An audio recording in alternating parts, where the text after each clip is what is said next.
Bonjour à tous et à toutes. C'est un grand plaisir de vous avoir ici. Et c'est pour moi un grand honneur d'accueillir sur notre scène son Excellence, M.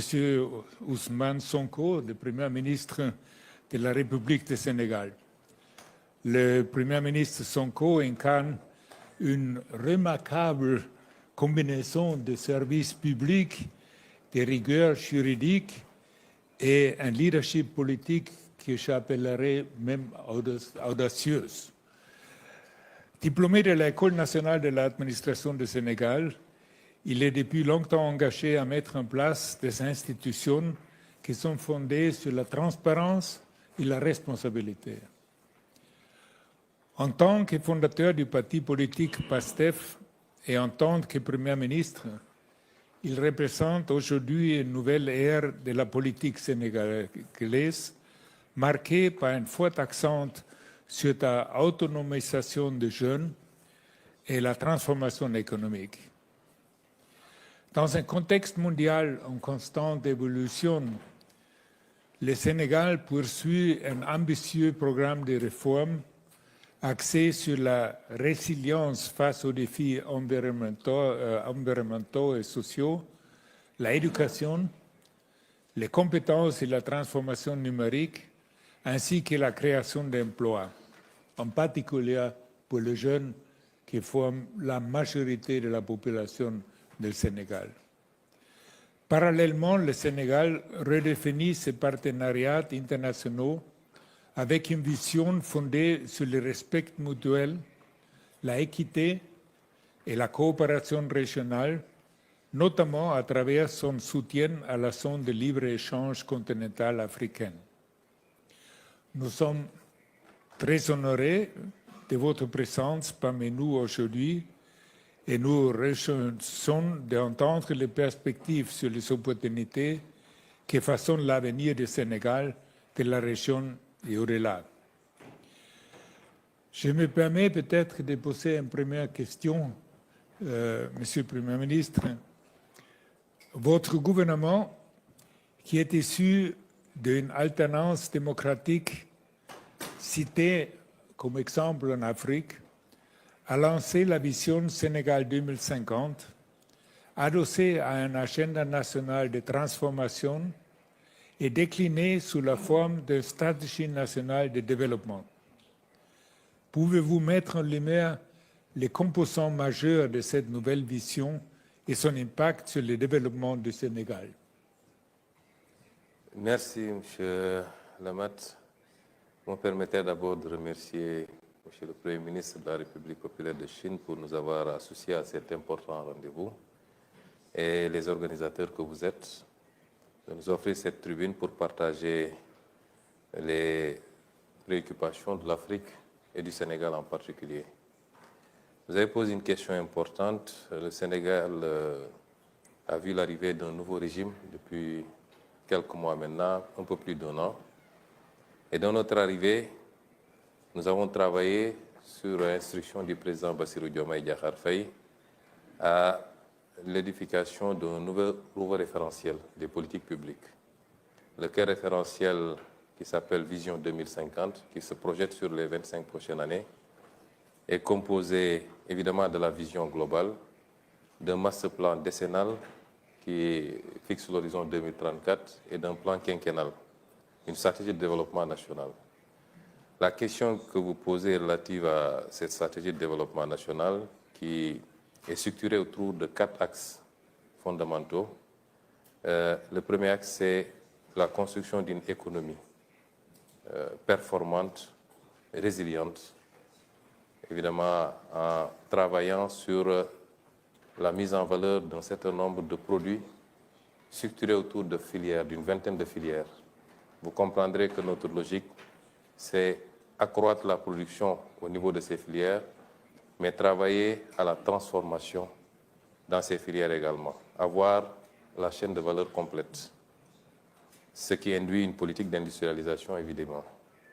Le second élément tout aussi important, c'est le capital humain. C'est l'un des grands problèmes de l'Afrique et du Sénégal également, même si nous pouvons nous prévaloir de ressources humaines de qualité globalement. Il est évident que nous connaissons des pays qui ont pu se développer en misant sur la ressource humaine, le capital humain, sans avoir beaucoup de ressources naturelles. Mais je ne connais pas de pays qui se soit développé, même en disposant de ressources naturelles extrêmement importantes, sans un capital humain de qualité.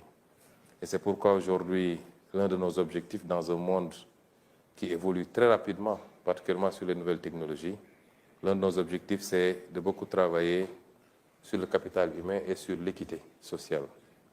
Le troisième élément, c'est la réforme territoriale, qui est extrêmement importante et qui va se structurer autour de l'urbanisation, autour de 8 pôles de développement économique.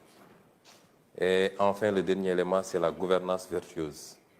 Évidemment, souvent, les questions de malgouvernance, de corruption, de gestion népotique sont des éléments qui gangrènent pas seulement les pays africains, mais c'est des phénomènes mondiaux. Et c'est beaucoup plus prégnant dans des pays à économie très peu développée. Et tant qu'on n'aura pas réussi à surmonter ces questions, il sera difficile de bâtir un développement solide. Donc voilà les axes autour desquels nous sommes en train de construire ce nouveau programme. Merci beaucoup.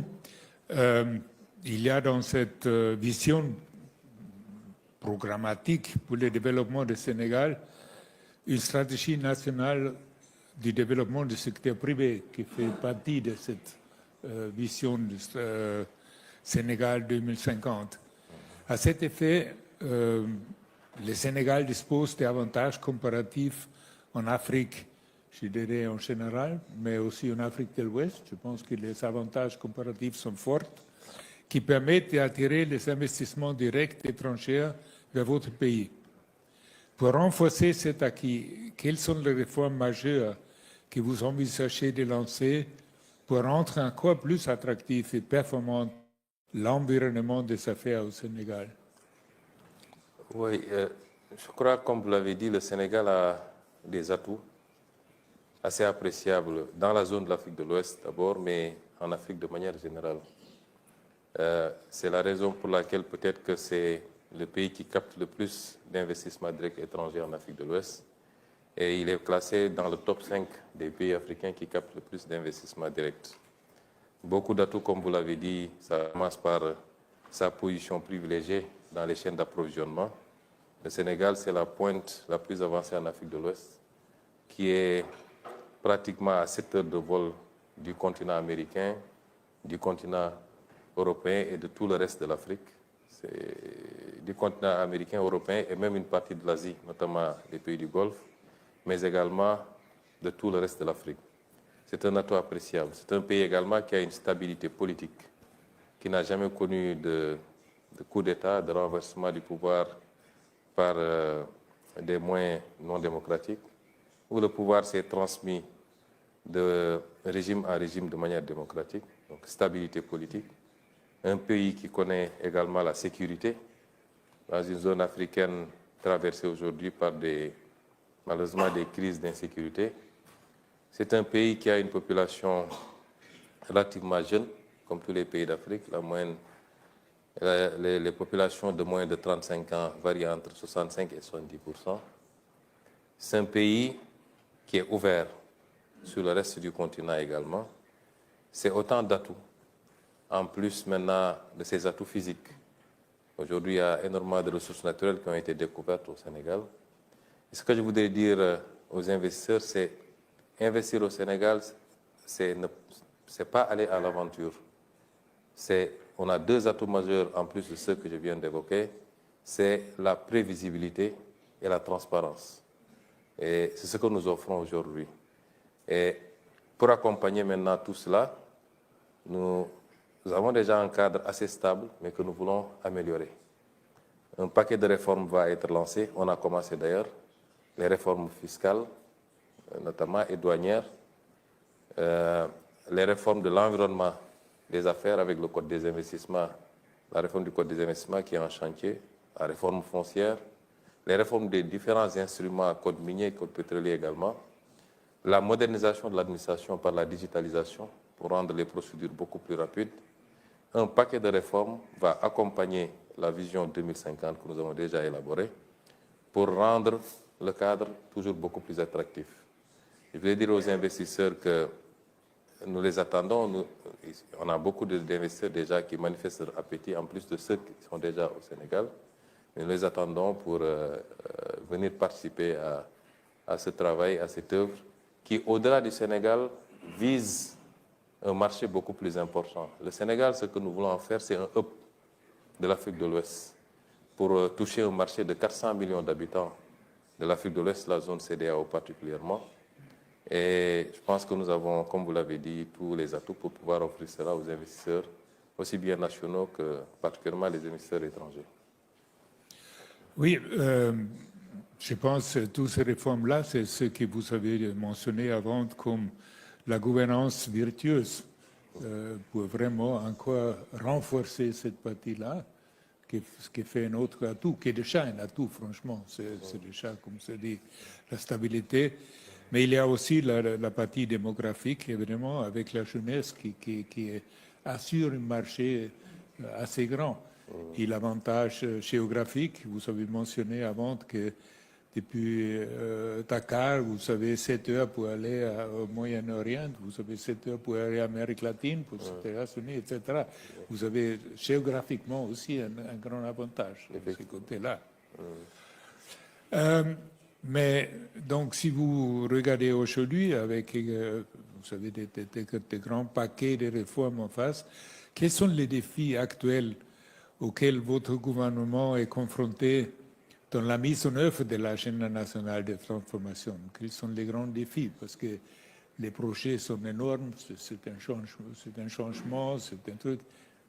Comment vous sentez? D'où viennent les défis pour mettre ça en place?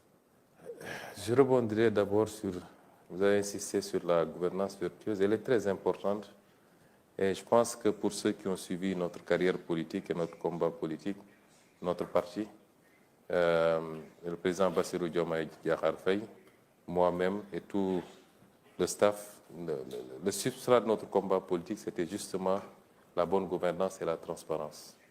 Aujourd'hui, nous sommes en train de mettre en place des mécanismes. D'abord par rapport à la gestion passée, pour que tous ceux qui ont eu à gérer puissent rendre compte de leur gestion par rapport à la transparence, mais également par rapport à notre propre responsabilité à partir de maintenant, pour que ces phénomènes ne se reproduisent pas au Sénégal, ou alors de manière très marginale.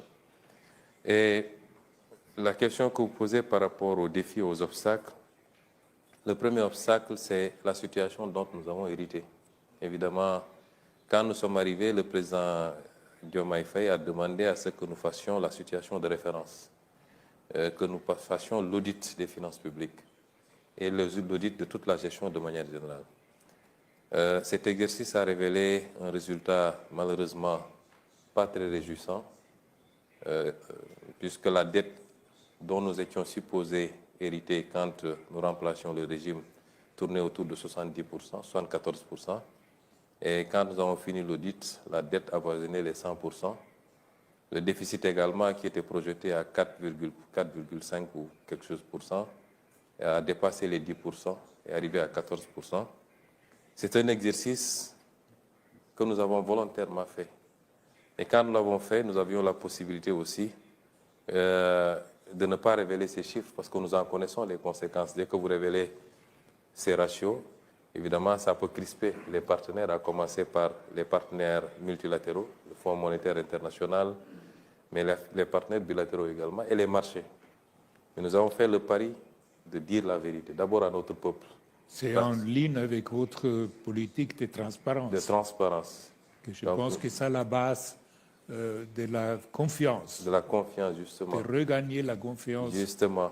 Et nous pensons que, évidemment, l'effet que cela doit produire vis-à-vis, en tout cas dans nos relations avec tous les partenaires, ça doit être une confiance renouvelée. Parce que je ne suis pas sûr que si on se livrait à ce même exercice dans beaucoup d'autres pays, on ne découvrirait pas plus que ça. Et si aujourd'hui le Sénégal doit subir les contre-coups de cet exercice de vérité, ça découragerait ultérieurement les autres pays à se livrer au même exercice. Mais bref, ce que je voulais dire, c'est que nous avons hérité de cette situation, qui est une situation difficile, qui nécessite que nous réajustions sans pour autant aller vers l'austérité. Continuer à libérer l'économie, à inciter l'investissement. Et c'est cet exercice difficile qui fait que c'est un défi constant pour nous. Nous sommes en train de discuter pour un nouveau programme avec le Fonds monétaire international. Les partenaires continuent à manifester beaucoup d'appétit et beaucoup d'intérêt pour le Sénégal. Les investissements continuent. Mais notre option, c'est d'accélérer le rythme parce que nous voulons que le Sénégal et toute l'Afrique, nous le souhaitons pour toute l'Afrique, puissent aller vers un processus de développement accéléré. Comme on a vu ce phénomène dans ces pays d'Asie, par exemple, la Chine, les dragons d'Asie, où sur un temps de 25 ans, 20 ans, 30 ans, des progrès substantiels ont été enregistrés. Le second défi maintenant, c'est le défi de l'appropriation par les populations. Vous savez, les changements structurels ne se font pas seulement par les gouvernants. Il faut une dynamique d'ensemble. Il faut que les populations puissent bien comprendre, au-delà de la situation dont nous avons hérité, les objectifs que nous sommes assignés et ce que nous sommes en train de dérouler, et que nous puissions avoir une masse critique de ces populations-là qui accompagnent ce mouvement. Et le troisième défi, c'est celui de la mise en œuvre. Évidemment, nos pays ont souvent péché à ce niveau-là. Dans le passé, il n'a pas manqué de bons plans de développement, mais à la mise en œuvre, il y a toujours des problèmes. C'est pourquoi nous avons mis en place tout un mécanisme pour la mise en œuvre, le suivi et l'évaluation des delivery units, d'abord à la primature dont je suis le Premier ministre, mais également dans les ministères.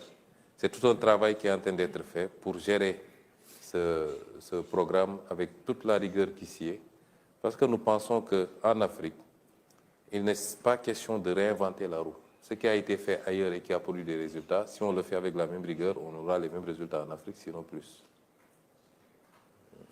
Dans ce sens-là, votre gouvernement vient de lancer le New Deal technologique qui a pour ambition d'inscrire le Sénégal dans la trajectoire d'un pays avec une administration moderne et efficace, bénéficiant des retombées de l'écosystème numérique. Au regard des enjeux liés à l'intelligence artificielle, secteur dans lequel la Chine se pose comme un acteur majeur, comment le Sénégal pourrait tirer profit de cette révolution technologique? Je pense que ça va dans la même direction que vous avez mentionné. La mise en œuvre, les nouvelles technologies peuvent les aider de la mise en œuvre de nouveaux programmes.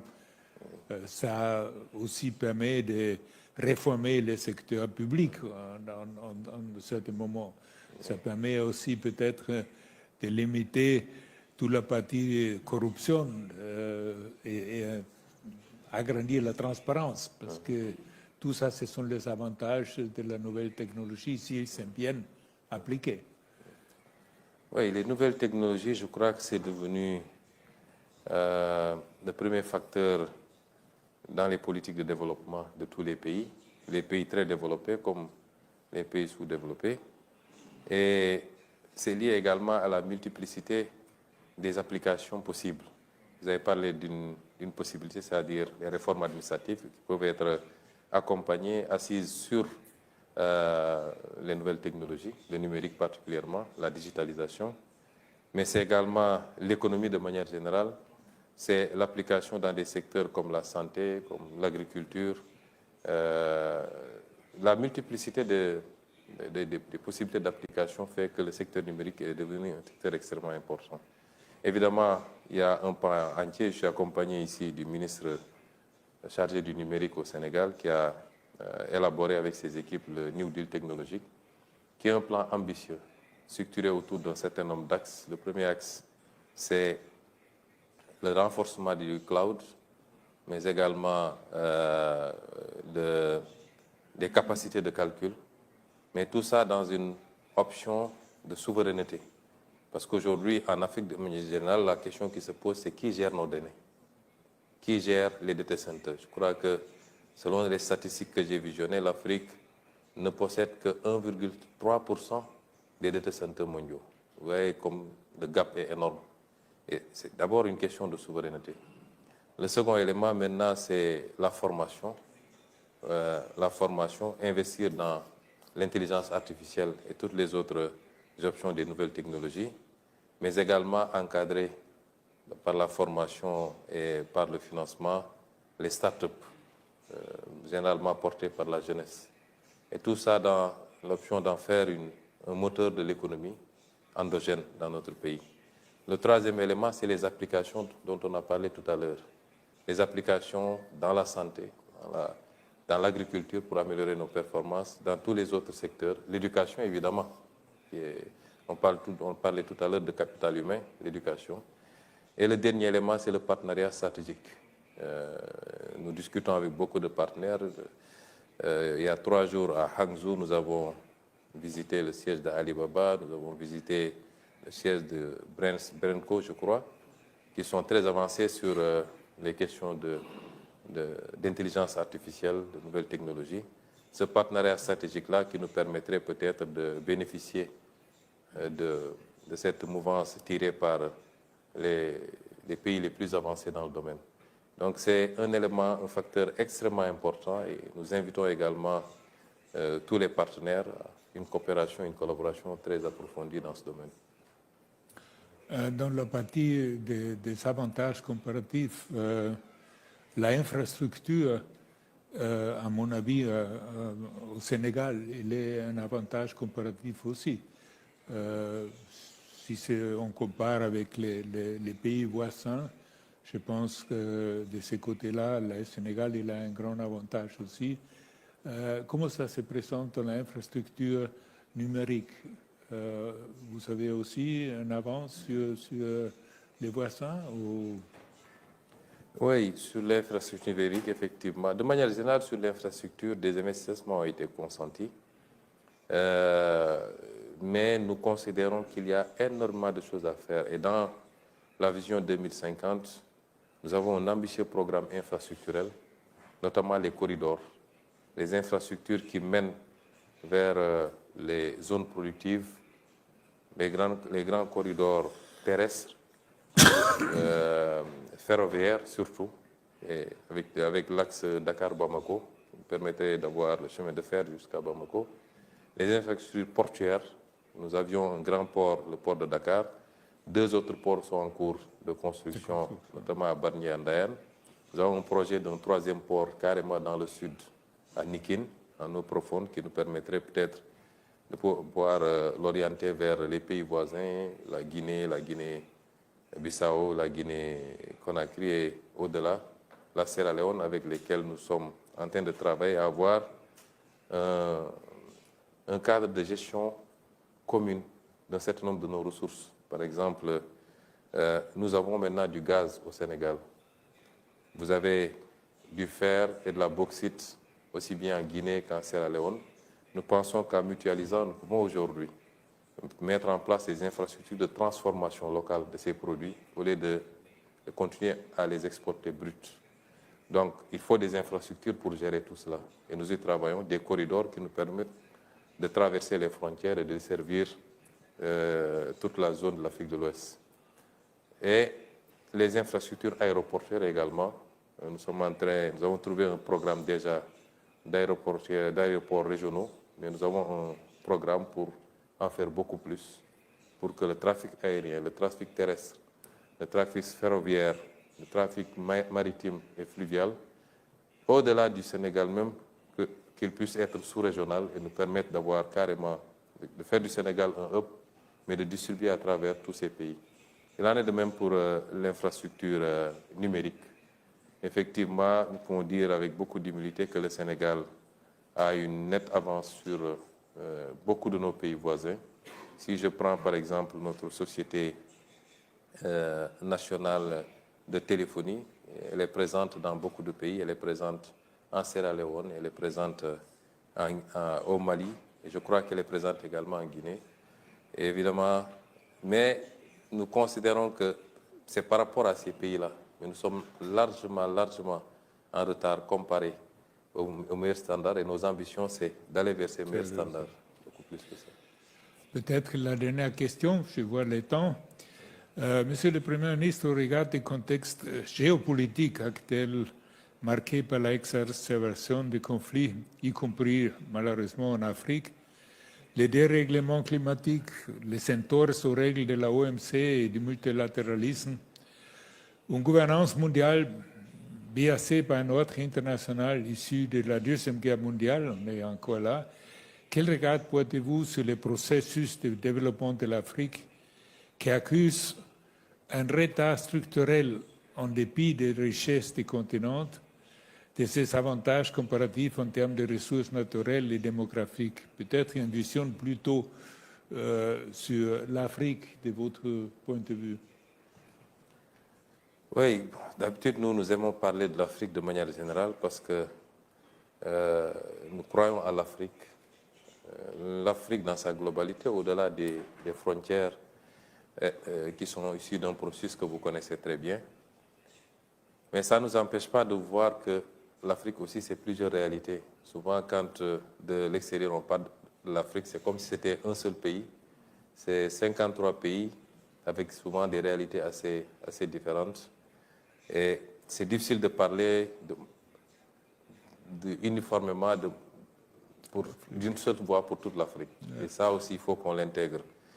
Il y a des réalités sous-régionales en tout cas. L'Afrique de l'Ouest est constituée dans une sous-région avec la CEDEAO, même si on a quelques problèmes avec certains pays qui ont quitté. Mais géographiquement, aucun pays ne peut se déplacer. Donc c'est une réalité. L'Afrique de l'Ouest, sur 6 500 000 km², un peu plus de 400 000 habitants, avec des ressources naturelles énormes. Il en va de même pour l'Afrique australe, pour l'Afrique centrale, pour l'Afrique du Nord. Et la théorie des cercles concentriques qui permettait de construire des modèles de développement à partir des zones, des sous-régions, et ensuite de pouvoir se retrouver les 4 ou 5 sous-régions, est la meilleure à mon avis. Pour l'Afrique de l'Ouest particulièrement, vous l'avez dit, nous sommes dans un contexte géopolitique assez particulier, avec une recomposition. Depuis des années, je parlais du piège de Thucydide, avec puissance, un empire qui dominait le monde et qui, de plus en plus, voit d'autres arriver. Vraiment, ça crée des réflexes qui peuvent être des réflexes de repli. Ça peut déclencher des guerres économiques comme on en voit actuellement, avec les taxes qui sont simplement un symptôme, et ça va beaucoup plus en profondeur. Et l'Afrique doit pouvoir se positionner et capter les dividendes de cette situation. C'est extrêmement important ce que je dis. Évidemment, le monde, comme l'a dit tantôt le Premier ministre chinois, doit expérimenter d'autres espaces de croissance. Pour moi, il y a 2 espaces de croissance possibles. L'espace immatériel, et c'est forcément avec les nouvelles technologies qui vont tirer. L'économie classique centrée sur la production agricole, la production industrielle, la production minière, ainsi de suite, va continuer à faire ce qu'elle fait.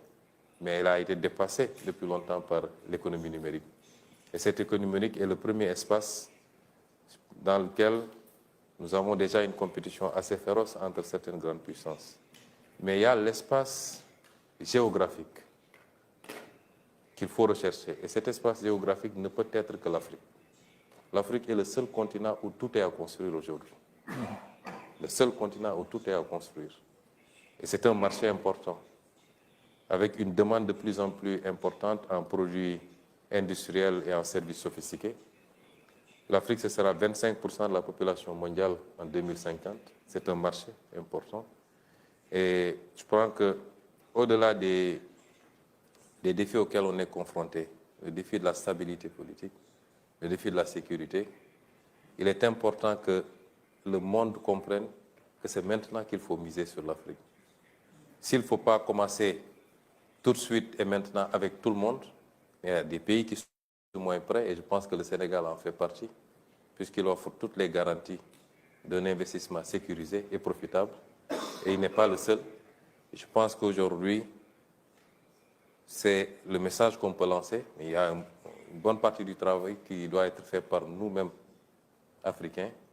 Nous devons quand même donner les garanties et les gages qui permettent au monde d'avoir cette assurance-là, de venir investir massivement en Afrique et de nous permettre d'accélérer notre cycle de développement pour, sinon rattraper le reste du monde, mais aujourd'hui être au rendez-vous, comme disait le président Senghor, du donner et du recevoir.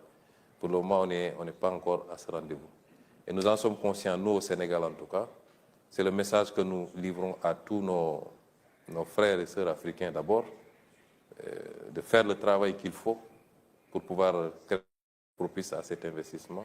Mais c'est le message aussi que nous lançons aux investisseurs. En tout cas, spécifiquement pour le Sénégal, je pense qu'aujourd'hui, toutes les conditions sont réunies pour faire du Sénégal un hub pour l'Afrique de l'Ouest et pour le reste. Et nous invitons tous les investisseurs de ce forum.